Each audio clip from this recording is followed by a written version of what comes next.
ನನ್ನ ಮೊಮ್ಮಗಳು ಅಮ್ಮು ಎಷ್ಟು ಒಳ್ಳೆ ಕೆಲಸ ಮಾಡಿದ್ದಾಳೆ. ಅಮ್ಮು ಬಗ್ಗೆ ನನಗೆ ಹೆಮ್ಮೆ ಅನಿಸುತ್ತೆ. Very good, very good.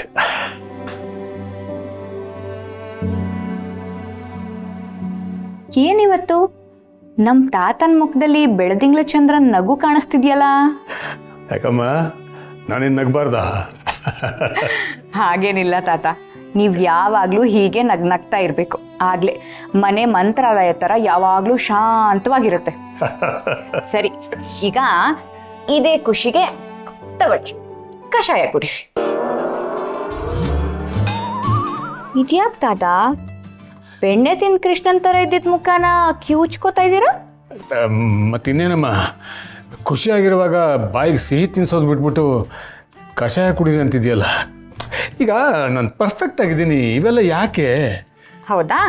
ಹಾಗಿದ್ರೆ ಹೋಗಿ ತಾತ ಕಷಾಯ ಕುಡಿಯಲ್ವಂತೆ, ಪಾಯಸ ಮಾಡ್ಕೊಂಡು ಬರ್ಬೇಕಂತೆ ಅಂತ ಅಜ್ಜಿಗೆ ಹೇಳಿದ್ರೆ ಏನ್ ಮಾಡ್ತಾರೆ ಹೇಳಿ? ಬೇಡ ಬೇಡ ಬೇಡ ಬೇಡ, ನಿಮ್ಮ ಅಜ್ಜಿ ಕೋಪಕ್ಕಿಂತ ಈ ಕಷಾಯನೇ ಚೆನ್ನಾಗಿರುತ್ತೆ. ಕೊಡು ಕೊಡು.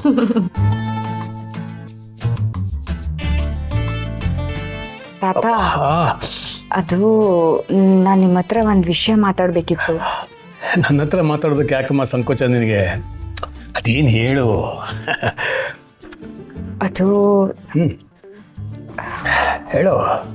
ಕಾಲೇಜಲ್ಲಿ ನಡೆದಿದ್ದ ಘಟನೆಗಳಿಗೂ ಆದಿಗೂ ಯಾವ ಸಂಬಂಧನೂ ಇಲ್ಲ. ನಿಜ ಹೇಳಬೇಕು ಅಂದರೆ ಆದಿನೇ ಬಂದು ನನ್ನನ್ನು ಕಾಪಾಡಿದ್ದು. ಇಲ್ಲ ಅಂದಿದ್ರೆ ನಾನು ಜೀವಂತವಾಗಿ ನಿಂತು ನಿಮ್ಮ ಮುಂದೆ ಮಾತಾಡ್ತಾ ಇರಲಿಲ್ಲ ತಾತ. ಆದಿ ಕೆಟ್ಟವನಲ್ಲ ತಾತ.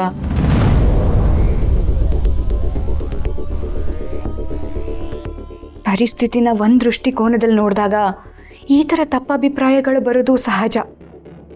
ಅದಕ್ಕೆ ಪ್ರತ್ಯಕ್ಷ ಕಂಡ್ರು ಪ್ರಮಾಣಿಸಿ ನೋಡಬೇಕು ಅಂತ ಹೇಳ್ತಾರೆ.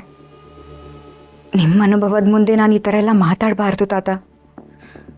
ಆದರೆ ನೀವು ಆದಿ ಬಗ್ಗೆ ತಪ್ಪು ತಿಳ್ಕೊಂಡಿರೋದನ್ನು ನೋಡೋದಕ್ಕಾಗದೆ ನಾನು ಇದನ್ನೆಲ್ಲ ಹೇಳ್ತಾ ಇದ್ದೀನಿ. ನೀವು ಅಂದ್ಕೊಂಡಿರೋ ಹಾಗೆ ಆದಿ ತುಂಬ ಒಳ್ಳೆಯವನು ತಾತ.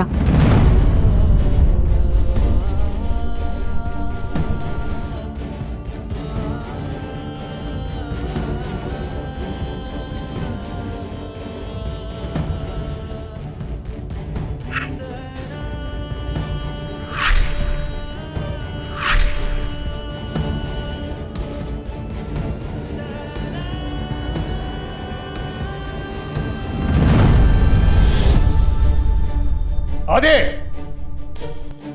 आदि आदि